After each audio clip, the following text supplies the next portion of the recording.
ಇವತ್ತು ನಾವು ಇಂಡೋನೇಷ್ಯಾದ ಮತ್ತೊಂದು ಭಯಾನಕ ಹಾರರ್ ಮೂವಿನ ನೋಡ್ತಾ ಇದ್ದೀವಿ. ಅದೇ ಸೆತಾನ್ಸ್ ಸ್ಲೇವ್ಸ್. ಬನ್ನಿ ಏನೇನಾಗುತ್ತೆ ಅಂತ ನೋಡ್ತಾ ಹೋಗೋಣ. ಎಲ್ರಿಗೂ ನಮಸ್ಕಾರ. ಕನ್ನಡ ಹಾರರ್ ಸ್ಟೋರ್ಸ್ ಚಾನಲ್ಗೆ ನಿಮಗೆ ಸ್ವಾಗತ.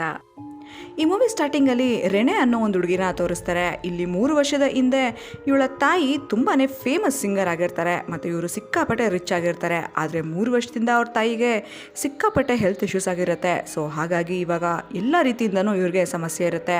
ಅವ್ರ ತಾಯಿಗೆ ಬರ್ತಾ ಇದ್ದಂತಹ ಅಮೌಂಟ್, ರಾಯಲ್ಟಿ ಎಲ್ಲನೂ ಕೂಡ ಈಗ ಬಂದಾಗಿರುತ್ತೆ.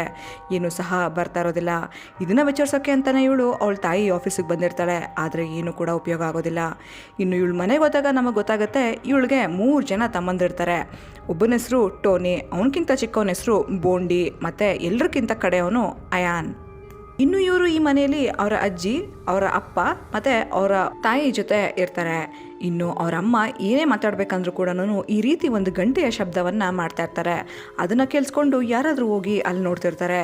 ಇನ್ನು ಇವಾಗ ಶಬ್ದನ ಕೇಳಿಸ್ಕೊಂಡು ರಿನಿ ಸೀದಾ ಅವ್ರ ತಾಯಿ ರೂಮಿಗೆ ಹೋಗ್ತಾಳೆ. ಅವ್ರ ತಾಯಿ ಏನನ್ನು ನೋಡಿ ಸಿಕ್ಕಾಪಟ್ಟೆ ಎದುರ್ಕೊಳ್ತಾ ಇರ್ತಾರೆ. ಅಲ್ಲಿ ಸನ್ನೆ ಮಾಡಿ ತೋರಿಸ್ತಾರೆ. ಆದರೆ ರಿನಿ ನೋಡಿದಾಗ ಅಲ್ಲಿ ಏನು ಕೂಡ ಇರೋದಿಲ್ಲ. ಇವರಂತೂ ಅವ್ರ ಮನೇಲಿರ್ತಕ್ಕಂಥ ಎಲ್ಲ ವ್ಯಾಲ್ಯೂಬಲ್ ವಸ್ತುಗಳನ್ನು ಕೂಡ ಮಾರ್ತಾ ಇರ್ತಾರೆ. ಅವ್ರ ತಂದೆಗೂ ಕೂಡ ತಕ್ಕ ಮಟ್ಟದ ಒಂದು ಕೆಲಸ ಇರೋದಿಲ್ಲ. ಈಗ ಟೋನಿ ಬೈಕ್ನ ಕೂಡ ಮಾರ್ತಾ ಇದ್ದಾರೆ. ಮತ್ತು ಇವರಿಷ್ಟು ಜನನು ತುಂಬಾ ಹಚ್ಕೊಂಡಿರ್ತಾರೆ. ಒಬ್ಬರನ್ನೊಬ್ರು ಯಾವತ್ತೂ ಕೂಡ ಬಿಟ್ಕೊಡ್ತಾ ಇರೋದಿಲ್ಲ. ಇನ್ಫ್ಯಾಕ್ಟ್ ಟೋನಿ ಅಂತೂ ಅವ್ರ ತಮ್ಮಂದಿರಿಗೆ ಅವನ ವಾಚನ್ನು ಮಾರಿ ಊಟ ಮತ್ತು ಅವರ ಆಟ ಸಾಮಾನುಗಳನ್ನ ತಂದುಕೊಡ್ತಾ ಇರ್ತಾನೆ. ಇನ್ನು ಅವಾಗಲೇ ಅವ್ರ ತಾಯಿ ಮತ್ತೆ ಗಂಟೆನ ಬಡಿಯೋಕ್ಕೆ ಶುರು ಮಾಡ್ತಾರೆ. ಇನ್ನು ರಾತ್ರಿ ಹೊತ್ತು ಗಂಟೆ ಬಡಿದಾಗ ಯೂಶಲಿ ಟೋನಿನೇ ಹೋಗಿ ಅವ್ರ ತಾಯಿನ ನೋಡ್ಕೋತಾ ಇರ್ತಾನೆ. ಇವಾಗ ಅವನೇ ಆ ರೂಮಿಗೆ ಬಂದು ಅವ್ರ ತಾಯಿ ಕೂದಲನ್ನ ಬಾಚೋಕೆ ಹೋಗ್ತಾನೆ. ಆದರೆ ಪಾಪ ಎಲ್ಲ ಕೂದಲುಗಳು ಕೂಡ ಆಗಾಗೆ ಬರ್ತಾ ಇದೆ. ಇದನ್ನು ನೋಡಿ ಅವನು ಶಾಕಲ್ಲಿ ಇರಬೇಕಾದ್ರೆ ಹಿಂದೆಗಡೆ ಜೋರಾಗೆ ಕಿಟಕಿ ಓಪನ್ ಆಗಿಬಿಡುತ್ತೆ. ಇನ್ನು ನಿದ್ರಕೊಂಡು ಹೋಗಿ ಆ ಕಿಟಕಿನ ಕ್ಲೋಸ್ ಮಾಡಿದ್ರೆ ಅವ್ರ ಅಮ್ಮ ಇವನನ್ನೇ ಗುರಾಯಿಸ್ತಾ ನೋಡ್ತಾ ಇದ್ದಾಳೆ. ಇನ್ನು ಇವನಿವಾಗ, ಅಮ್ಮ ನೀನು ತಲೆ ಕೆಡ್ಸ್ಕೊಬೇಡ, ನಾಳೆ ನಿನಗೆ ತಲೆಗೆ ಹಾಕೊಳ್ಳೋಕ್ಕೆ ಏನಾರು ಒಂದನ್ನು ತಂದುಕೊಡ್ತೀನಿ, ನಿನಗೇನು ಆಗಲ್ಲ ಅಮ್ಮ, ನೀನು ಹುಷಾರಾಗ್ತೀಯ ಅಂತ ಹೇಳಿ ಅಲ್ಲಿಂದ ಹೊರಡ್ತಾನೆ. ಇನ್ನು ಅವತ್ತು ರಾತ್ರಿ ಎಲ್ಲರನ್ನೂ ಮಲಗಿಸ್ಬಿಟ್ಟು ಈ ರಿನಿ ಮಲ್ಕೊಳ್ಳೋಕ್ಕೆ ಹೋಗ್ತಾ ಇರಬೇಕಾದ್ರೆ ಅವ್ರ ತಾಯಿ ರೂಮ್ ಆಪೋಸಿಟೇ ಇವಳ ರೂಮ್ ಇರುತ್ತೆ. ಈಗ ಅವಳ ತಾಯಿ ರೂಮ್ ಒಳಗಡೆ ಅವ್ರ ತಂದೆ ಏನನ್ನೋ ಅವ್ರ ಅಮ್ಮನ ಜೊತೆ ಮಾತಾಡ್ತಾ ಇರ್ತಾರೆ.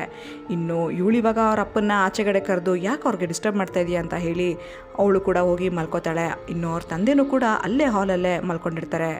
ಇನ್ನು ಕರೆಕ್ಟಾಗಿ ಮಧ್ಯರಾತ್ರಿಲಿ ಏನೋ ಒಂದು ಶಬ್ದ ಆಗುತ್ತೆ. ರಿನಿಗೆ ಎಚ್ಚರಿಕೆ ಆಗುತ್ತೆ. ಏನಪ್ಪ ಅಂತ ಎದ್ದು ನೋಡಿದ್ರೆ ಅವ್ರ ತಾಯಿ ಮತ್ತೆ ಅದೇ ಒಂದು ಗಂಟೆನ ಬಾರಿಸ್ತಾ ಇರ್ತಾರೆ. ಅದನ್ನ ಕೇಳಿಸ್ಕೊಂಡು ರಿನಿ ನಿಧಾನವಾಗಿ ಅವ್ರ ತಾಯಿ ರೂಮ್ಗೆ ಹೋಗಿ ನೋಡಿದ್ರೆ ಇವಾಗ ಅಲ್ಲೊಂದು ಶಾಕಿಂಗ್ ನ್ಯೂಸ್ ಕಾದಿತ್ತು. ಅದೇನಂದ್ರೆ ಅವ್ರ ತಾಯಿ ಇವಾಗ ಅಲ್ಲೇ ಒಂದು ಕಿಟಕಿಯ ಮುಂದೆಗಡೆ ಎದ್ದು ನಿಂತ್ಕೊಂಡಿದ್ದಾರೆ. ಇದನ್ನ ನೋಡಿ ಇವಳು ಸಿಕ್ಕಾಪಟ್ಟೆ ಎದುರ್ಕೊಂಡು, ಅಮ್ಮ ಏನಾಯ್ತಮ್ಮ ಅಂತ ಬಂದು ನೋಡಿದ್ರೆ ಗಂಟೆ ಶಬ್ದ ಅವಳಿಗೆ ಹಿಂದೆಗಡೆಯಿಂದ ಕೇಳಿಸಿ ಹಿಂದೆ ತಿರುಗಿದಾಗ ಅವ್ರ ತಾಯಿ ಅಲ್ಲೇ ಬೆಡ್ ಮೇಲೆ ಮಲಗಿರ್ತಾಳೆ. ಇನ್ನು ಅಷ್ಟರಲ್ಲೇ ಇವಳು ಆ ಒಂದು ಆತ್ಮನ ಮುಟ್ಟಿದ್ರಿಂದ ಈಗ ಆ ಆತ್ಮ ಇವಳ ಕಡೆಗೆ ತಿರುಗುತ್ತೆ. ಆ್ಯಕ್ಚುಲಿ ಇದೆಲ್ಲ ಅವಳು ಕನಸಾಗಿತ್ತಷ್ಟೇ, ರಿಯಲ್ ಆಗೇನೂ ನಡೆದಿಲ್ಲ. ಆದರೆ ಸ್ಟ್ರೇಂಜ್ ಏನಪ್ಪ ಅಂದರೆ ಇವಾಗ ತಿರ್ಗಾ ಅವಳಿಗೆ ಅವ್ರ ತಾಯಿ ರೂಮಿಂದಾನೇ ಆ ಒಂದು ಗಂಟೆ ಶಬ್ದ ಕೇಳಿಸ್ತಾ ಇದೆ. ಇನ್ನು ಈ ಸರಿ ಅವಳು ಅವ್ರ ತಾಯಿ ರೂಮ್ಗೆ ಹೋಗಿ ನೋಡಿದಾಗ ಎಕ್ಸಾಕ್ಟ್ಲಿ ಅವಳ ಕನಸಲ್ಲಿ ಏನಾಗಿತ್ತೋ ಅದೇ ರೀತಿ ಅವ್ರ ತಾಯಿ ಆ ಒಂದು ಕಿಟಕಿಯನ್ನು ನೋಡ್ತಾ ನಿಂತಿದ್ದಾಳೆ. ಅಮ್ಮ ನಿನ್ಗೆ ಇವಾಗ ನಿಂತ್ಕೋಬೋದಾ ಅಮ್ಮ ಅಂತ ಅವಳು ಹತ್ರ ಬರ್ತಾಳೆ. ಆದರೆ ಕನಸನ್ನು ನೆನಪು ಮಾಡಿಕೊಂಡು ಒಂದ್ಸರಿ ಬೆಡ್ನ ನೋಡ್ತಾಳೆ. ಈ ಸರಿ ನಿಜವಾಗ್ಲೂ ನಿಂತಿರೋದು ಅವ್ರ ತಾಯಿನೇನೆ. ಆದರೆ ತಿರ್ಗಾ ಅವ್ರ ತಾಯಿನ ನೋಡಿದಾಗ ಈ ರೀತಿ ಅವ್ರ ಅಮ್ಮ ಬಿದ್ದೋಗ್ಬಿಡ್ತಾಳೆ. ಅಂದರೆ ಅಲ್ಲಿಗೆ ಅವ್ರ ತಾಯಿ ಸತ್ತೋಗ್ಬಿಡ್ತಾಳೆ. ಪಾಪ ಅಲ್ಲಿಗೆ ಈಗ ಅವ್ರ ಮನೆಯವರೆಲ್ಲ ಓಡ್ ಬಂದು ಸಿಕ್ಕಾಪಟ್ಟೆ ಬೇಜಾರು ಮಾಡ್ಕೋತಾರೆ. ಇನ್ನು ಮುಂದಿನ ದಿನ ಈ ಮೃತದೇಹನ ಮಣ್ಣು ಮಾಡೋಕೆ ಇಲ್ಲಿ ಉಸ್ದಾದ್ ಮತ್ತೆ ಅವನ ಮಗ ಹೆಂಡ್ರ ಇಬ್ರು ಕೂಡ ಬಂದಿದ್ದಾರೆ. ಇವರಿಬ್ರು ಕೂಡ ಈ ಫ್ಯಾಮಿಲಿಗೆ ಸಿಕ್ಕಾಪಟ್ಟೆ ಸಾಂತ್ವನ ಹೇಳ್ತಾ ಇದ್ದಾರೆ. ಈಗ ಉಸ್ದಾದ್ ಕೇಳ್ತಾ ಇದ್ದಾನೆ, ನಿಮ್ಮನ್ನ ನಾನು ಯಾವತ್ತು ಮಾಸ್ಕಲ್ಲಿ ನೋಡೇ ಇಲ್ವಲ್ಲ, ನೀವು ಪ್ರೇಯರ್ ಮಾಡಲ್ವಾ ಅಂತ.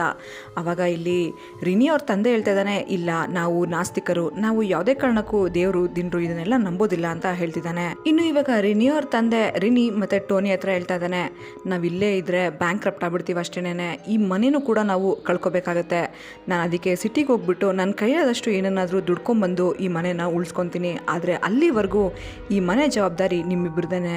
ನೀವಿಬ್ರು ಈಗ ದೊಡ್ಡವರು ಆಗಿದ್ದೀರಾ, ನೀವ್ಯಾರು ಕೂಡ ಈಗ ಚಿಕ್ಕವರಲ್ಲ. ರಿನಿಗೆ 22 ವರ್ಷ, ಇನ್ನು ಟೋನಿಗೆ 20 ವರ್ಷ. ನೀವೇ ಈ ಮನೆನ ಇನ್ನು ಮುಂದೆ ನೋಡ್ಕೊಂಡು ಹೋಗ್ಬೇಕು ಅಂತ ಹೇಳಿ ಅವನಲ್ಲಿಂದ ಹೊಡ್ತಾನೆ. ಇನ್ನು ಅವತ್ತು ರಾತ್ರಿ ಪಾಪ ಬೋಂಡಿಗೆ ನಿದ್ದೆನೇ ಬರ್ತಾ ಇರೋದಿಲ್ಲ.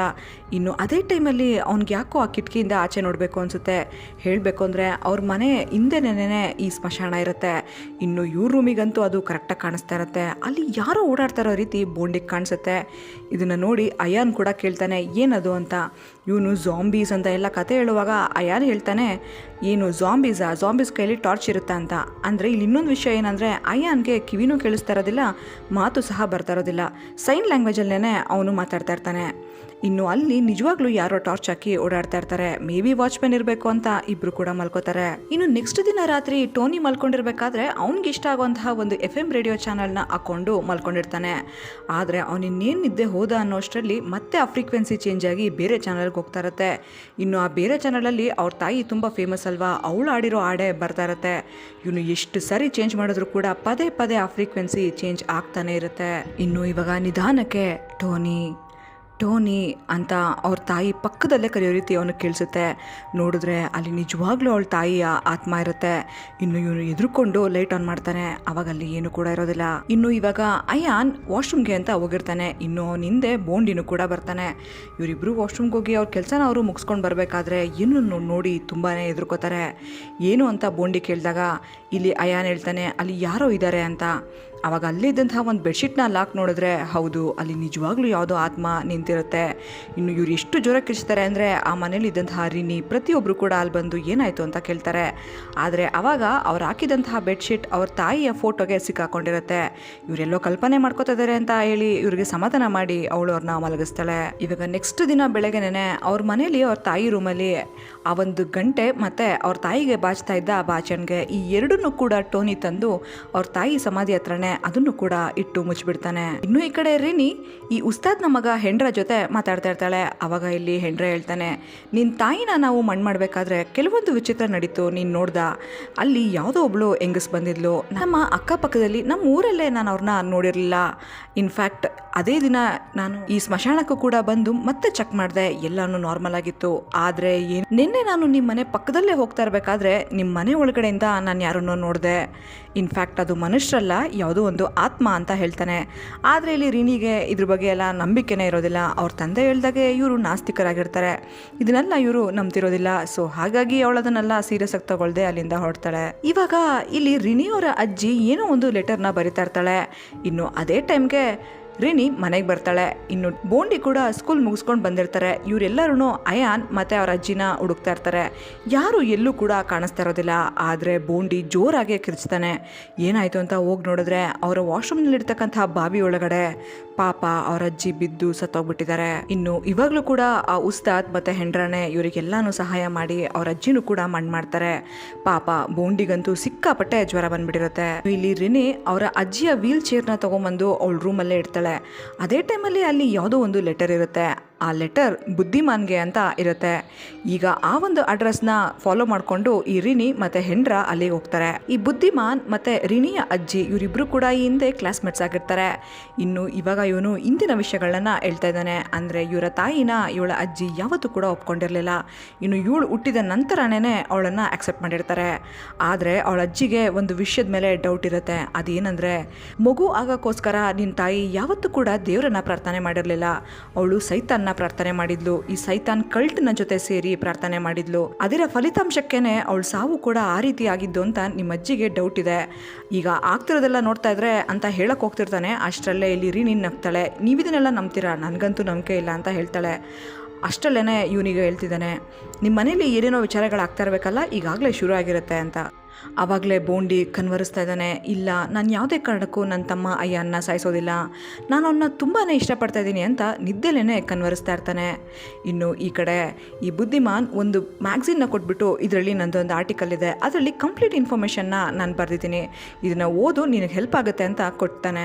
ಇವಾಗ ಎಂಡ್ರ ಅವನ ಮನೆಯ ಒಂದು ಫೋನ್ ನಂಬರ್ನ ಇಲ್ಲಿ ಬುದ್ಧಿಮಾನ್ಗೆ ಕೊಟ್ಬಿಟ್ಟು ಓಡ್ತಾರೆ. ಆದರೆ ಹೋಗುವಾಗ ಬುದ್ಧಿಮಾನ್ ರಿನಿಗೆ ಒಂದು ವಿಷಯನ ಹೇಳ್ತಾನೆ. ನೋಡಿ, ಯಾರು ಏನೇ ಮಾಡಲಿ, ಇಂಥ ಶಕ್ತಿಶಾಲಿಗಳೇ ಬಂದರೂ ಕೂಡ ನಿಮ್ಮ ಮಧ್ಯೆ ಒಳ್ಳೆ ಒಂದು ಬಾಂಧವ್ಯ ಪ್ರೀತಿ ಇದ್ದರೆ ಯಾವುದೇ ಕಾರಣಕ್ಕೂ ನಿಮ್ಮನ್ನು ಬೇರೆ ಮಾಡೋಕ್ಕಾಗೋದಿಲ್ಲ, ನೆನಪಿರಲಿ ಅಂತ ಹೇಳಿ ಕಳಿಸ್ತಾನೆ. ಇವಾಗ ಬೋಂಡಿ ಅಂತೂ ವಿಚಿತ್ರವಾಗಿ ಆಡ್ತಾ ಇರ್ತಾನೆ. ಚಾನ್ಸ್ ಸಿಕ್ಕಾಗೆಲ್ಲನೂ ಇಯಾನ್ನ ಸಾಯಿಸಬೇಕು ಅಂತ ಹೋಗ್ತಾ ಇರ್ತಾನೆ. ಆದರೆ ಪಾಪ ಅವನಿಗೆ ಸ್ವಲ್ಪ ಪ್ರಜ್ಞೆ ಬಂದ ಕೂಡಲೇ ಪಾಪ ನನ್ನ ತಮ್ಮ ಅಲ್ವಾ ಅಂತ ಅವನನ್ನು ತುಂಬಾ ಕಂಟ್ರೋಲ್ ಮಾಡ್ಕೋತಾ ಇರ್ತಾನೆ. ಇನ್ನು ಒಂದು ರಾತ್ರಿ ಅಂತೂ ಮಲ್ಕೊಂಡಿರ್ಬೇಕಾದ್ರೆ ಇಯಾನ್ ಒಂದು ಹೊತ್ತಿನಲ್ಲಿ ಕಣ್ಬಿಟ್ಟು ನೋಡ್ತಾನೆ. ಆವಾಗ ಬೋಂಡಿ ಸೈನ್ ಲ್ಯಾಂಗ್ವೇಜಲ್ಲಿ ಹೇಳ್ತಾ ಇದ್ದಾನೆ, ನಿನ್ನ ನಾನು ಸಾಯಿಸ್ತೀನಿ, ನೀನು ಬದುಕಿರಬಾರ್ದು ಅಂತ. ಇನ್ನು ಇದನ್ನು ನೋಡಿ ಎದುರುಕೊಂಡು ಇಯಾನ್ ಮಲಗಿರ್ತಾನೆ. ಮತ್ತೆ ರಾತ್ರಿ ಅವನು ಪಾಪ ನಿದ್ದೆಯಿಂದ ತಿರುಗಿ ನೋಡಿದ್ರೆ ಬೂಂಡಿ ಬಂದು ಕರೆಕ್ಟಾಗಿ ಇಯಾನ್ ಪಕ್ಕನೇ ನಿಂತಿದ್ದಾನೆ. ಇದನ್ನಂತೂ ನೋಡಿ ಇಯಾನ್ಗೆ ಸಿಕ್ಕಾಪಟ್ಟೆ ಭಯ ಆಗ್ಬಿಡುತ್ತೆ. ಇನ್ನು ಅವನು ಎದ್ದು ವಾಶ್ರೂಮ್ಗೆ ಅಂತ ಹೋಗ್ತಾ ಇರಬೇಕಾದ್ರೆ ಗೋಡೆನ ಟಚ್ ಮಾಡ್ಕೊಂಡು ಹೋಗ್ತಾನೆ. ಆವಾಗ ಆ ಕಡೆಯಿಂದ ಯಾರೋ ಆ ಗೋಡೆನ ಹೊಡಿತಾ ಇರೋ ರೀತಿ ಅವನಿಗೆ ಫೀಲ್ ಆಗುತ್ತೆ. ಇನ್ನು ಅವನು ಹೋಗಿ ಆ ಒಂದು ಬಾಗಿಲನ್ನ ತೆಗೆದ್ರೆ ಅವ್ರ ಅಜ್ಜಿ ಆತ್ಮ ಅಲ್ಲೇ ನಿಂತಿರುತ್ತೆ. ಇನ್ನು ಇವನಲ್ಲಿಂದ ತಪ್ಪಿಸ್ಕೊಂಡು ಓಡೋಗ್ತಾನೆ. ರಿನಿಗೆ ಒಂದು ಮ್ಯಾಗ್ಝಿನ್ನ ಬುದ್ಧಿಮಾನ್ ಕೊಟ್ಟಿರ್ತಾನಲ್ವಾ, ಅದನ್ನು ಟೋನಿ ತೊಗೊಂಡು ಓದ್ಬಿಟ್ಟಿರ್ತಾನೆ. ಯಾಕಂದರೆ ರಿನಿಗಂತೂ ಇಲ್ಲಿ ನಂಬಿಕೆ ಇರೋದಿಲ್ವಲ್ಲ. ಆವಾಗ ಇಲ್ಲಿ ಟೋನಿ ರಿನಿನ ಕೇಳ್ತಾ ಇದ್ದಾನೆ, ನಿನಗಿದು ಎಲ್ಲಿ ಸಿಕ್ತು, ಇದರಲ್ಲಿ ಏನಿದೆ, ನೀನು ಓದಿದ್ಯಾ ಅಂತ. ಆವಾಗ ಇವಳು ನಡೆದಿದ್ದೆಲ್ಲನೂ ಕೂಡ ಹೇಳ್ತಾಳೆ. ಆವಾಗ ಟೋನಿ ಹೇಳ್ತಾ ಹೋಗ್ತಾನೆ, ನನಗೆ ಯಾಕೋ ಅದೆಲ್ಲನೂ ನಿಜ ಅನ್ನಿಸ್ತಾ ಇದೆ ಅಂತ. ಈಗ ಇವನು ರಿನಿ ಹತ್ರ ಹೇಳ್ತಾನೆ, ಈ ಮ್ಯಾಗ್ಝಿನಲ್ಲಿ ಏನು ಬರ್ದಿದ್ದಾರೆ ಗೊತ್ತಾ ರಿನಿ, ಇಲ್ಲಿ ಒಂದು ಕಲ್ಟೇ ಇದೆ, ಸೈತಾನ್ನ ಪೂಜಿಸೋ ಒಂದು ಕಲ್ಟ್. ಆ ಕಲ್ಟ್ನ ಜೊತೆ ಸೇರಿ ಯಾರಿಗೆಲ್ಲ ಮಕ್ಕಳಾಗಿರೋದಿಲ್ವೋ ಅವರು ಪೂಜೆನ ಮಾಡಿ ಮಕ್ಕಳನ್ನ ಪಡ್ಕೊತಾರೆ. ಆದರೆ ಒಂದು ಕಂಡೀಷನ್ ಇದೆ, ಏನು ಗೊತ್ತಾ, ಅವ್ರಿಗೆ ಮಕ್ಕಳಾಗತ್ತಲ್ವ, ಆದರೆ ಕೊನೆಯ ಮಗುನ ಆ ಒಂದು ಸೈತಾನ್ಗೆ ಅವರು ಅರ್ಪಿಸ್ಬೇಕಿರುತ್ತೆ ಅಂತ. ಅದು ಕೂಡ ಅದು 7 ವರ್ಷ ತುಂಬೋದ್ರೊಳಗಡೆನೆ. ಇವಾಗ ಟೋನಿ ಹೇಳ್ತಾ ಇದ್ದಾನೆ, ನೆನಪು ಮಾಡ್ಕೋರಿನಿ, ನಿನಗೆ 22 ವರ್ಷ, ನನಗೆ 20 ವರ್ಷ, ಇನ್ನು ಬೋಂಡಿಗೆ 10 ವರ್ಷ, ಆದರೆ ಅಯಾನ್ಗೆ ಇನ್ನು 3 ದಿನದಲ್ಲಿ 7 ವರ್ಷ ಆಗೋಗುತ್ತೆ. ಇದನ್ನು ಕೇಳಿಸ್ಕೊಂಡು ರಿನಿ ಅಂತೂ ಸರಿಯಾಗಿ ಬೈತಾಳೆ, ಏನೇನೋ ಮಾತಾಡಬೇಡ ಕಣ ನೀನು, ಇದೆಲ್ಲ ಸುಳ್ಳು ಅಂತ. ಆವಾಗ ಟೋನಿ ಹೇಳ್ತಾ ಇದ್ದಾನೆ, ಅಮ್ಮ ಪ್ರತಿ ಸಾರಿ ಕಾನ್ಸರ್ಟ್ಗಳಿಗೆ ಹೋಗಿ ಪರ್ಫಾರ್ಮ್ ಮಾಡ್ತಾ ಇರಬೇಕಾದ್ರೆ ನಾನು ಯಾವಾಗಲೂ ಅವಳ ಜೊತೆ ಇರ್ತಾ ಇದ್ದೆ. ಆದರೆ ಆ ಒಂದು ಕಾನ್ಸರ್ಟ್ನಲ್ಲಿ ಪ್ರತಿ ಸಾರಿ ಒಂದು ಗ್ರೂಪ್ ಆಫ್ ಪೀಪಲ್ ಬರೋರು, ಅಷ್ಟು ಜನ ಯಾವತ್ತೂ ಯಾರ ಜೊತೆನೂ ಮಿಂಗಲ್ಲೇ ಆಗ್ತಾ ಇರಲಿಲ್ಲ, ಸುಮ್ಮನೆ ಇರೋರು. ನಾನು ಹೋಗಿ ಮಾತಾಡ್ಸಿದ್ರು ಕೂಡ ಅವ್ರು ಯಾರೂ ಮಾತಾಡ್ತಾ ಇರಲಿಲ್ಲ. ನನಗೆ ಯಾಕೋ ಅವರು ಸೈತಾನ್ನ ಕ್ಲಬ್ನವರೇ ಇರಬೇಕು ಅಂತ ಡೌಟ್ ಇದೆ ಅಂತ ಹೇಳ್ತಾನೆ. ಆಮೇಲೆ ಈ ಮ್ಯಾಗ್ಝಿನಲ್ಲಿ ಇನ್ನೂ ಒಂದು ವಿಷಯ ಇದೆ, ಅದು ಏನಂದರೆ, ಈ ಒಂದು ಮಹಿಳೆ ಯಾರೆಲ್ಲ ಈ ಒಂದು ಸೈತಾನ್ ಕ್ಲಬ್ನಲ್ಲಿ ಮಕ್ಕಳಿಗೋಸ್ಕರ ಪ್ರಾರ್ಥನೆ ಮಾಡ್ತಾರೋ ಅವ್ರಿಗೆ ಅವರ ಗಂಡನಿಂದಾನೇ ಮಗು ಆಗಿರೋದಿಲ್ಲ. ಆ ಸೈತಾನ್ನ ಕ್ಲಬ್ನಲ್ಲಿರ್ತಕ್ಕಂತಹ ಪುರುಷರು ಇರ್ತಾರಲ್ವ, ಅವರಿಂದ ಮಕ್ಕಳಾಗಿರುತ್ತೆ. ನೀನು ಯಾವತ್ತಾದರೂ ನಮ್ಮನ್ನು ನೋಡ್ಕೊಂಡಿದ್ಯಾ, ನಾವು ಯಾರೂ ಒಬ್ರಿಗೊಬ್ರು ಒಂದೇ ಥರ ಇಲ್ಲ, ಎಲ್ಲರೂ ಕೂಡ ಬೇರೆ ಬೇರೆ ಥರ ಇದ್ದೀವಿ ಅಂತ ಹೇಳ್ತಾನೆ. ರಿನಿಗಂತೂ ಇದು ವಿಚಿತ್ರ ಅನಿಸುತ್ತೆ, ಈ ಥರ ಎಲ್ಲ ಏನೇನೋ ಹೇಳಬೇಡ ಅಂತ ಬೈತಾಳೆ. ಇನ್ನು ಅಷ್ಟರಲ್ಲೇ ಇಯಾನ್ ಬಂದು ಊಟ ಬೇಕು ಅಂತ ಕೇಳ್ತಾನೆ. ಇನ್ನು ಇವಳು ಊಟನ ಅವನು ಕೊಡ್ತಾ ಇರಬೇಕಾದ್ರೆ ಹಿಂದೆಯಿಂದ ಅವ್ರ ಅಜ್ಜಿ ವೀಲ್ ಚೇರ್ ಏನಿದೆ ಅದು ನಿಧಾನವಾಗಿ ಅವಳ ಹತ್ರನೇ ಬರುತ್ತೆ. ಈಗ ಇವರೆಲ್ಲನೂ ಇದೆಲ್ಲ ನಿಜಾನೇ ಇರಬೇಕು ಅಂತ ಆ ಒಂದು ಉಸ್ತಾದ್ ಹತ್ರ ಹೋಗ್ತಾರೆ. ನಡೆದಿರೋ ಎಲ್ಲ ವಿಷಯನೂ ಹೇಳ್ತಾರೆ. ಆವಾಗ ಉಸ್ತಾದ್, ಮೇ ಬಿ ನಿನ್ನ ಗ್ರ್ಯಾಂಡ್ ಮಾ ಅಂದರೆ ನಿನ್ನ ಅಜ್ಜಿಯ ಆತ್ಮ ಇನ್ನೂ ಶಾಂತಿ ಸಿಕ್ಕಿಲ್ಲ ಅನಿಸುತ್ತೆ, ಮೊದಲು ಈ ಮನೇಲಿ ನೀನು ಪ್ರೇಯರ್ನ ಮಾಡು ಅಂತ ಹೇಳ್ತಾನೆ.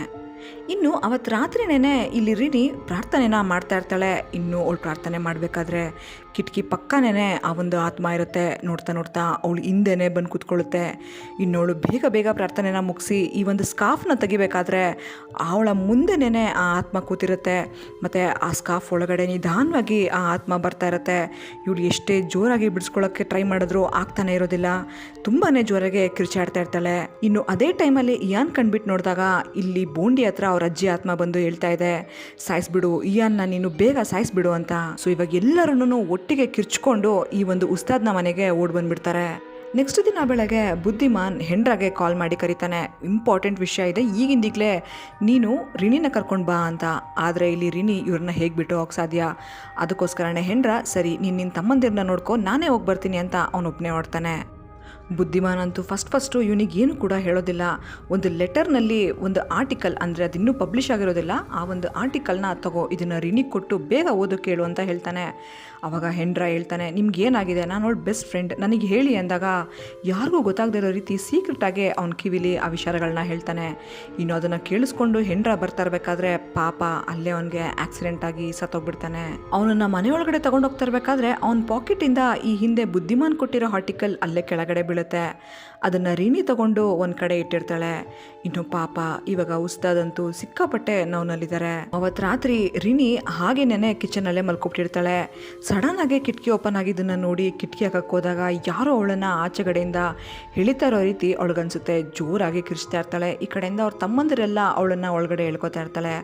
ಆದರೆ ಉಸ್ತಾದ್ ಅದನ್ನು ನೋಡದೇ ಇರೋ ರೀತಿ ಬಾಕ್ಲಾಕೊಂಡ್ಬಿಡ್ತಾನೆ. ಇನ್ನು ಕಿರ್ಚಾಡ್ತಾ ಅವರು ಡೋರ್ ಹತ್ರ ಇರ್ತಾರೆ. ಅವಾಗಲೇ ಅಲ್ಲಿಗೆ ಯಾರೋ ಒಬ್ರು ಬರ್ತಾರೆ. ಅದು ಬೇರೆ ಯಾರೂ ಅಲ್ಲ, ಅವ್ರ ತಂದೆ. ಈಗ ರಿನಿ ಅವ್ರ ತಂದೆ ನೀವೆಲ್ಲ ಇಲ್ಲಿ ಹಾಕಿದ್ದೀರಾ, ನಾನು ಮನೆಗೆ ಹೋಗಿದ್ದೆ, ಅಲ್ಲಿ ಯಾರು ಇರ್ಲಿಲ್ವಲ್ಲ ಅಂತ ಹೇಳಿ ಇವ್ರನ್ನ ಮತ್ತೆ ಅವ್ರ ಮನೆಗೆ ವಾಪಸ್ ಕರ್ಕೊಂಡು ಹೋಗ್ತಾನೆ. ಇನ್ನು ಅವ್ರ ಅಪ್ಪ ಹೇಳ್ತಿದ್ದಾನೆ, ನಾಳೆನೆ ನಾವು ಸಿಟಿಗೆ ಹೋಗ್ತಾ ಇದೀವಿ, ನಿಮ್ಗೆಲ್ಲ ಇಂಪಾರ್ಟೆಂಟ್ ವಸ್ತುಗಳೇನೋ ಅಷ್ಟು ಮಾತ್ರ ತಗೊಳ್ಳಿ, ಮಿಕ್ಕಿದನ್ನೆಲ್ಲ ಇಲ್ಲೇ ಬಿಟ್ಬಿಡಿ, ಆದಷ್ಟು ಬೇಗ ನಾವು ಹೋಗೋಣ ಅಂತ ಹೇಳ್ತಾನೆ. ಇನ್ನು ಅವತ್ತು ರಾತ್ರಿ ಈ ಕಡೆ ರಿನಿ ಮತ್ತೆ ಅವ್ರ ತಂದೆ ಮಾತಾಡ್ತಾ ಇರ್ತಾರೆ. ಅದೇ ಟೈಮಲ್ಲಿ ಈ ಕಡೆ ಇಯಾನ್ ಮತ್ತೆ ಟೋನಿ ವಾಶ್ರೂಮ್ಗೆ ಬಂದಿರ್ತಾರೆ. ಇಯಾನ್ ಒಳಗಡೆ ಹೋದ್ ಕೂಡ್ಲೇನೆ ಜೋರಾಗಿ ಬಾಕ್ಲಾಕೊಂಡ್ಬಿಡುತ್ತೆ. ಇನ್ನು ಅವನು ಜೋರಾಗಿ ಕಿರ್ಚ್ತಾನೆ. ರಿನಿ ಅವರಪ್ಪ ತುಂಬಾನೇ ಕಷ್ಟಪಟ್ಟು ಡೋರನ್ನ ಓಪನ್ ಮಾಡಿದ ಕೂಡ್ಲೇನೆ ಅಲ್ಲಿ ನಾವು ನೋಡ್ಬೋದು ಬಾವಿ ಒಳಗಡೆಯಿಂದ ಯಾವುದೋ ಆತ್ಮ ಅಯಾನ್ನ ಎಳ್ಕೊಂಡ್ಬಿಡುತ್ತೆ. ಇನ್ನು ತುಂಬಾ ಕಷ್ಟಪಟ್ಟು ಅವ್ರ ಅಪ್ಪನೂ ಬಾವಿ ಒಳಗಡೆ ಹೋಗಿ ಅಯಾನ್ನ ಕರ್ಕೊಂಡು ಬರ್ತಾರೆ. ಇನ್ನು ಅದೇ ಸಮಯಕ್ಕೆ ಈ ಸೈತಾನ್ ಸ್ಲೇವ್ಸ್ ಏನಿದ್ದಾರೆ ಅವರು ಎಲ್ಲರೂ ಈ ಮನೆ ಸುತ್ತಲೂ ಬಂದಿದ್ದಾರೆ. ಅದೇ ಸೈತಾನ್ನ ಪೂಜೆ ಮಾಡ್ತಕ್ಕಂತಹ ಕಲ್ಟ್ನ ಜನಾಂಗ. ಇನ್ನು ಈಗ ಅವರು ಹೋಗಿ ಹೋಗಿ ಆ ಬೋಂಡಿ ಹತ್ರನೇ ಅಯಾನ್ನ ಬಿಟ್ಟು ಇವರೆಲ್ಲರೂ ಸುತ್ತಲೂ ಯಾರ್ಯಾರಿದ್ದಾರೆ ಅಂತ ನೋಡ್ತಾ ಇರ್ತಾರೆ. ಅದೇ ಟೈಮಲ್ಲಿ ಅವ್ರ ಅಜ್ಜಿ ವೀಲ್ ಚೇರಲ್ಲಿಗೆ ಬಂದು ಇವ್ರ ಮೇಲೆ ಹಲ್ಲೆ ಮಾಡೋಕ್ಕೆ ಹೋಗುತ್ತೆ. ಆವಾಗ ಎಲ್ಲರೂ ಚಿಲಪಿಲಿ ಆಗಿಬಿಡ್ತಾರೆ. ಅಷ್ಟರಲ್ಲಿ ಆ ಡೋರ್ ಮತ್ತೆ ಓಪನ್ ಆಗಿ ಅಯಾನ್ನ ಎಳ್ಕೊತಾ ಇರುತ್ತೆ. ಈ ಕಡೆ ಬೋಂಡಿ ಎದುರುಕೊಂಡು ಕೂತಿರ್ತಾನೆ. ಆದರೆ ಸಡನ್ನಾಗಿ ಅವನು ಆ ಪೊಸಿಷನ್ನಿಂದ ಆಚೆ ಬರ್ತಾನೆ. ಇನ್ನು ಅವನು ತುಂಬಾ ಎದುರ್ಕೋತಾ ಇರ್ತಾನೆ. ಒಂದ್ಸರಿ ಹಿಂದೆ ತಿರುಗಿ ನೋಡ್ತಾನೆ. ಆವಾಗ ಅಯಾನ್ ಐ ಲವ್ ಯು ಅಣ್ಣ, ದಯವಿಟ್ಟು ನನ್ನ ಕಾಪಾಡು ಅಂತ ಸೈನ್ ಲ್ಯಾಂಗ್ವೇಜಲ್ಲಿ ಹೇಳ್ತಾ ಇರ್ತಾನೆ.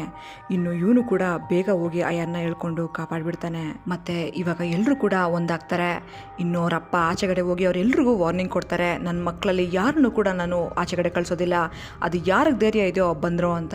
ಆದರೆ ಇಲ್ಲಿ ಇವರು ಅಯ್ಯನ್ನ ಕರ್ಕೊಂಡು ಹೋಗೋಕ್ಕಾಗಲಿ ಬೇರೆ ಮತ್ತೊಂದಕ್ಕಾಗಲಿ ಬಂದಿರೋದಿಲ್ಲ. ಅವ್ರ ಕೈಯಲ್ಲಿ ಯಾವುದೋ ಒಂದು ಬೀಜ ಇರುತ್ತೆ. ಅವ್ರು ಆಗಿಂದಾಗಲೇ ಅದನ್ನು ಅಲ್ಲೇ ಬಿಟ್ಟು ಎಲ್ಲರೂ ಹೊರಟೋಗ್ತಾರೆ.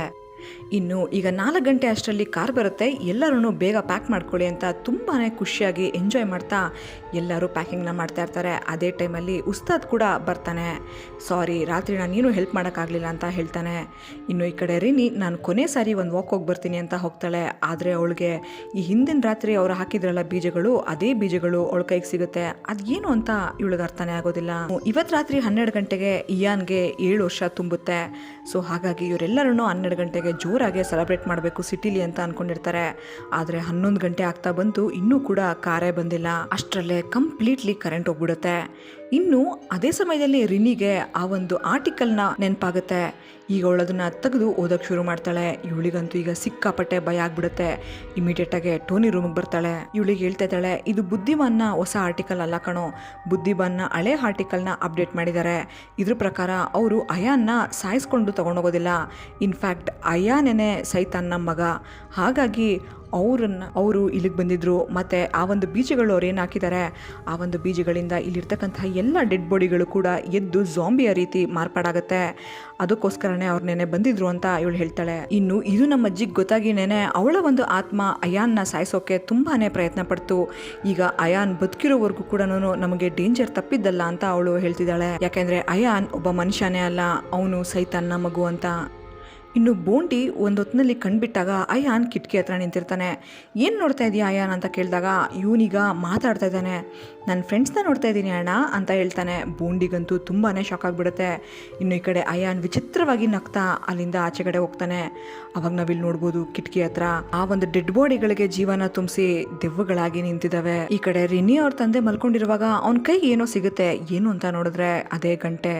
ಈ ಗಂಟೆ ಇಲ್ಲಿ ಯಾಕೆ ಬಂತು ಅಂತ ಪಕ್ಕದಲ್ಲಿ ನೋಡಿದ್ರೆ ಅವನ ಒಂದು ಹೆಂಡತಿಯ ಆತ್ಮನೆ ಪಕ್ಕದಲ್ಲೇ ಇದೆ. ಇದನ್ನ ನೋಡಿ ಅವನು ಸಿಕ್ಕಾಪಟ್ಟೆ ಕಿರ್ಚ್ಕೊಂತ ಟೋನಿ ರೂಮಿಗೆ ಓಡ್ ಬರ್ತಾನೆ. ಇನ್ನು ಬನ್ನಿ ನಿಮ್ಮ ತಮ್ಮಂದಿರನ್ನ ಕಾಪಾಡಬೇಕು ಅಂತ ಅವ್ರನ್ನು ಕರ್ಕೊಂಡು ಎಲ್ಲ ರೂಮ್ಗಳನ್ನು ರಾಕ್ ಮಾಡ್ಕೊಳ್ತಾ ಬರ್ತಾನೆ. ಆದ್ರೆ ಪಾಪ ಅಷ್ಟರಲ್ಲೇ ಉಸ್ತಾದವರು ಕೂಡ ಸತ್ತೋಗ್ಬಿಡ್ತಾರೆ. ಇನ್ನು ಇವಾಗ ಎಲ್ಲಾ ಡೋರ್ಗಳನ್ನು ಕೂಡ ಓಡ್ಕೊಂಡು ಈ ಒಂದು ಡೆಡ್ ಬಾಡಿಗಳೆಲ್ಲನೂ ಈಗ ಒಳಗಡೆನೆ ಬರ್ತಾ ಇದಾವೆ. ಇನ್ನು ಈ ಕಡೆ ಅಯಾನ್ ಎಲ್ಲಿ ಅಂತ ಎಲ್ಲರೂ ಅವನನ್ನೇ ಹುಡುಕ್ತಾ ಇರ್ತಾರೆ. ಅಷ್ಟರಲ್ಲಿ ಅವರ ತಾಯಿಯ ಆತ್ಮನೇನೆ ಅಲ್ಲೇ ಕೆಳಗಡೆ ಬರುತ್ತೆ. ಇದನ್ನ ನೋಡಿ ಏನ್ ಮಾಡಬೇಕು ಅಂತಾನೆ ಇವ್ರಿಗೆ ಅರ್ಥ ಆಗ್ತಿರೋದಿಲ್ಲ. ಇನ್ನು ನೋಡ್ತಾ ನೋಡ್ತಾ ಆ ಒಂದು ಆತ್ಮ ಇವರ ಹತ್ರನೇ ಇರುತ್ತೆ. ಈ ಕಡೆ ರಿನಿ ಎಷ್ಟೋ ಹೇಳ್ತಾಳೆ, ಬೇಡ ಅಯಾನ್ನ ನಾವು ಕರೆಯೋದೇ ಬೇಡ, ನನ್ನ ಮಾತು ಕೇಳಪ್ಪ ಅಂತ. ಆದ್ರೆ ಅವರಪ್ಪ ಯಾರ ಮಾತು ಕೇಳೋದೇ ಇಲ್ಲ. ಈಗ ಅಯಾನ್ ಈ ಒಂದು ಆತ್ಮಗಳ ಜೊತೆ ಆ ಡೆಡ್ ಬಾಡಿಗಳ ಜೊತೆ ನಿಂತ್ಕೊಂಡಿದ್ದಾನೆ. ಬಾಪ್ಪ ನಾನು ಇಲ್ಲೇ ಇದ್ದೀನಿ, ಬಾಪ್ಪ ನನ್ನ ಹತ್ರ ಬಾ ಅಂತ ಕರಿತಾ ಇರ್ತಾನೆ. ಇನ್ನು ಅದೇ ಟೈಮಲ್ಲಿ ಇಮಿಡಿಯೇಟ್ ಆಗಿ ಟೋನಿ ಇವ್ರನ್ನೆಲ್ಲ ಕರ್ಕೊಂಡು ಮನೆ ಒಳಗಡೆ ಬಂದ್ಬಿಡ್ತಾನೆ. ಮತ್ತೆ ಆ ಒಂದು ಡೆಡ್ ಬಾಡಿಗಳು ಎಲ್ಲಾನು ಈಗ ಇವ್ರ ಮನೆ ಒಳಗಡೆನೆ ಬರ್ತಾ ಇದೆ. ಬಾಕಲ್ನ ಮುರ್ಕೊಂಡು ಬರ್ತಾ ಇದೆ. ಇವರು ಒಂದಾದ್ಮೇಲೆ ಒಂದು ಬಾಕಲನ್ನ ಕ್ಲೋಸ್ ಮಾಡಿಕೊಂಡು ಆಲ್ಮೋಸ್ಟ್ ಎಂಡಿಗೆ ಬಂದ್ಬಿಟ್ಟಿರ್ತಾರೆ. ಇನ್ನು ಇವಾಗಂತೂ ಅವರ ಅಜ್ಜಿಯ ಆತ್ಮ ಪಾಪ ಇವ್ರನ್ನ ಕಾಪಾಡೋಕ್ಕೋಸ್ಕರ ಆ ಒಂದು ಬಾಕಲ್ಗೆ ಅಡ್ಡವಾಗಿ ನಿಂತಿದೆ. ಅಷ್ಟರಲ್ಲಿ ಬುದ್ಧಿಮಾನ್ ಅಲ್ಲಿಗೆ ಬರ್ತಾನೆ. ಬುದ್ಧಿಮಾನ್ನ ಕಾರಲ್ಲಿ ಇವರೆಲ್ಲರೂ ಕೂಡ ಹತ್ಕೋತಾರೆ. ಹಿಂದೆಗಡೆ ಎಲ್ಲ ಡೆಡ್ ಬಾಡೀಸ್ ಬರ್ತಾ ಇರುತ್ತೆ. ಆದರೆ ಇವಾಗ ಅವ್ನ ಕಾರೇ ಸ್ಟಾರ್ಟ್ ಆಗ್ತಾ ಇರೋದಿಲ್ಲ. ತುಂಬ ಹೊತ್ತಾದ್ಮೇಲೆ ಹೇಗೋ ಮಾಡಿ ಕಷ್ಟಪಟ್ಟು ಕಾರನ್ನ ಸ್ಟಾರ್ಟ್ ಮಾಡಿಕೊಂಡು ಸಿಟಿಗೆ ಬಂದ್ಬಿಡ್ತಾರೆ. ಈಗ 1 ವರ್ಷ ಆದಮೇಲೆ ನಮ್ಗಿಲ್ಲಿ ಏನೇನಾಗ್ತಾ ಇದೆ ಅಂತ ತೋರಿಸ್ತಾರೆ. ಇಲ್ಲಿ ಸಿಟಿಲಿ ಇವರು ತುಂಬಾ ಖುಷಿಯಾಗಿ ಜೀವನನ ನಡೆಸ್ತಾ ಇದ್ದಾರೆ. ಆದರೆ ಒಂದಿನ ಯಾವುದೋ ಒಂದು ಲೇಡಿ ಬಂದು ಇಲ್ಲಿ ರಿನಿ ಕೈಗೆ ಒಂದು ಬಾಕ್ಸ್ನ ಕೊಡ್ತಾಳೆ. ನಮ್ಮ ಮನೇಲಿ ನಾನು ಸ್ವಲ್ಪ ಜಾಸ್ತಿ ಅಡುಗೆ ಮಾಡಿಬಿಟ್ಟಿದ್ದೆ, ತಗೊಳ್ಳಿ ನೀವು ಊಟ ಮಾಡಿ ಅಂತ ಅವಳ ಕೈ ಕೊಡ್ತಿದ್ದಾಳೆ. ಇನ್ನು ಇವಳು ಕೂಡ ತುಂಬಾ ಥ್ಯಾಂಕ್ಸ್ ಅಂತ ಹೇಳಿ ಭಾಳ ಖುಷಿಯಿಂದ ಒಳಗಡೆ ಇಟ್ಕೋತಾಳೆ. ಇನ್ನು ಈ ಒಂದು ಹೆಂಗಸು ತಿರ್ಗಾ ಅವಳ ರೂಮ್ಗೆ ಹೋದಾಗ ಅವಳ ಗಂಡ ಕೇಳ್ತಾ ಇದ್ದಾನೆ, ಅವ್ರನ್ನ ಯಾವುದೇ ಕಾರಣಕ್ಕೂ ನಾವು ಇಲ್ಲೇ ಇರೋ ಥರಕ್ಕೆ ನೋಡ್ಕೊಬೇಕು, ಆಚೆ ಹೋಗೋಕ್ಕೆ ಬಿಡಬಾರ್ದು ಅಂತ ಹೇಳ್ತಾ ಇದ್ದಾನೆ. ಅಂದರೆ ನಮ್ಗಿಲ್ಲಿ ಗೊತ್ತಾಗುತ್ತೆ ಇವರು ಒಂದು ಸೈತಾನ್ನ ಕಲ್ಟ್ ಮೆಂಬರ್ಸೇ ಆಗಿರ್ತಾರೆ. ಮತ್ತು ಈ ಹಿಂದೆ ರಿನೆಗೆ ಸಿಕ್ಕಿತ್ತಲ್ವಾ ಆ ಒಂದು ಸೈತಾನ್ನ ಬೀಜಗಳು, ಅದು ಕೂಡ ಇವ್ರ ಮನೇಲೇ ಇದೆ. ಇನ್ನು ಅಲ್ಲೇನೇ ಇಂಡೋನೇಷ್ಯಾದ ಒಂದು ಮ್ಯಾಪ್ ಇದೆ. ಆ ಮ್ಯಾಪಲ್ಲಿ ಎಲ್ಲ ಕಡೆನೂ ರೆಡ್ ಕಲರ್ ಮಾರ್ಕ್ ಮಾಡಿ ಇಟ್ಟಿರ್ತಾರೆ. ಅಂದರೆ ಯಾರನ್ನೆಲ್ಲ ಸೈತಾನ್ ಕ್ಲಬ್ಗೆ ಸೇರಿಸ್ಕೋಬೇಕು ಅಂತ ಇವರು ವಿಕ್ಟಿಮ್ನಾಗಿ ಆಯ್ಕೆ ಮಾಡಿರ್ತಾರೋ ಅವ್ರುಗಳನ್ನ ಅಲ್ಲಿ ಮಾರ್ಕ್ ಮಾಡಿರ್ತಾರೆ. ಪಾಪ ಇವಾಗ ಅದರಲ್ಲಿ ರಿನೆ ಫ್ಯಾಮಿಲಿ ಕೂಡ ಒಂದಾಗಿರುತ್ತೆ. ಇನ್ನು ಇಲ್ಲಿಗೆ ಈ ಮೂವಿ ಕೂಡ ಎಂಡ್ ಆಗುತ್ತೆ. ಇನ್ನು ಇಂಡೋನೇಷ್ಯಾದಲ್ಲಿ ತುಂಬ ಕಡೆ ಈ ಸೈತಾನ್ನ ವರ್ಷಿಪ್ ಮಾಡೋರು ಇದ್ದಾರೆ ಅಂತ ನಮಗೆ ಈ ಹಿಂದೆನೇ ಬುದ್ಧಿಮಾನ್ ಹೇಳಿದ್ದ. ಈಗ ಅದೇ ರೀತಿಯೇ ಈ ರಿನೆ ಅವರು ಏನು ಸ್ಟೇ ಆಗಿದ್ದಾರೆ ಅವರ ಪಕ್ಕದ ಮನೆಯಲ್ಲೇನೆ ಈ ಒಂದು ಸೈತಾನ್ನ ವರ್ಷಿಪ್ ಮಾಡೋರಿದ್ದಾರೆ. ಪಾಪ ಈಗ ಅವ್ರು ಏನಾದರೂ ಊಟ ಮಾಡಿದ್ರೆ ಏನಾಗುತ್ತೋ. ಇನ್ನು ಸೈತಾನ್ ಸ್ಲೇವ್ಸ್ದು ಪಾರ್ಟ್ 2 ಕೂಡ ಮೂವಿ ಬಂದಿದೆ. ನಾನು ಆ ಮೂವಿನೂ ನಾನು ಎಕ್ಸ್ಪ್ಲೇನ್ ಮಾಡಬೇಕಾ ಅಂತ ಕಮೆಂಟ್ ಬಾಕ್ಸಲ್ಲಿ ಕಮೆಂಟ್ ಮಾಡಿ ತಿಳಿಸೋದನ್ನು ಮರಿಬೇಡಿ. ಈ ಮೂವಿ ನಿಮ್ಗೆ ಇಷ್ಟ ಆಯಿತಾ? ನನ್ನ ಎಕ್ಸ್ಪ್ಲನೇಷನ್ ನಿಮ್ಗೆ ಇಷ್ಟ ಆಯಿತಾ? ಇಷ್ಟ ಆಗಿದ್ರೆ ಕಮೆಂಟ್ ಬಾಕ್ಸಲ್ಲಿ ಕಮೆಂಟ್ ಮಾಡಿ, ಮತ್ತು ನಿಮ್ಮ ಫ್ರೆಂಡ್ಸ್ ಜೊತೆನೂ ಶೇರ್ ಮಾಡಿ, ನನ್ನ ವೀಡಿಯೋಗೆ ಲೈಕ್ ಮಾಡಿ, ಮತ್ತು ನನ್ನ ಚಾನಲ್ನ ಸಬ್ಸ್ಕ್ರೈಬ್ ಮಾಡೋದನ್ನು ಮಾತ್ರ ಮರಿಬೇಡಿ. Thank you so much for watching my video.